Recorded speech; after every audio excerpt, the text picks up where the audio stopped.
ഗുരുവായൂരിൽ ഭീഷണിയെ തുടർന്ന് വ്യാപാരി ജീവനൊടുക്കിയ സംഭവത്തിൽ പലിശ ഇടപാടുകാരുടെ വീട്ടിൽ പോലീസ് പരിശോധന നടത്തി. കണ്ണാണിശ്ശേരി സ്വദേശി വിവേക് ദാസിന്റെ വീട്ടിൽ നിന്ന് പണയം വെച്ച RC ബുക്കുകളും സാമ്പത്തിക രേഖകളും പിടിച്ചെടുത്തു. കേസിലെ 2 പ്രതികളും ഒളിവിലാണ്.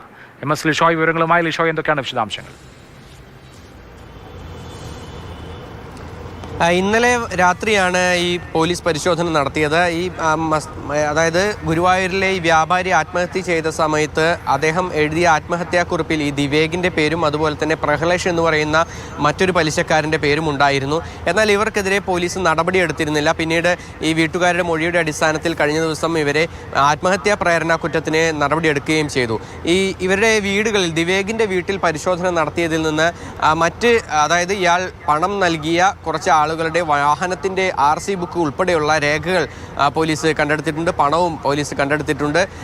അതിനോടൊപ്പം തന്നെ ഇയാൾക്ക് പലിശ ഇടപാട് ഉണ്ട് എന്നുള്ള കാര്യത്തിൽ പോലീസിന് കൃത്യമായ വിവരവും ലഭിച്ചിട്ടുണ്ട്. എന്നാൽ രണ്ടുപേരെയും കസ്റ്റഡിയിൽ എടുക്കുന്നതിന് വേണ്ടിയുള്ള നടപടികൾ ആരംഭിച്ചു എങ്കിൽ പോലും ഇരുവരും ഒളിവിലാണ് എന്നുള്ളതാണ് പോലീസ് ഇപ്പോൾ പറയുന്നത്.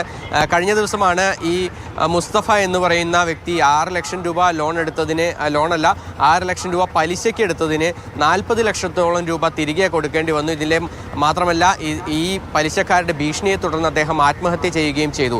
തുടർന്നാണ് ഗുരുവായൂർ ടെമ്പിൾ പോലീസ് കേസെടുത്ത് ഈ വിഷയത്തിൽ തുടർ നടപടികളുമായി മുന്നോട്ട് പോകുന്നത്.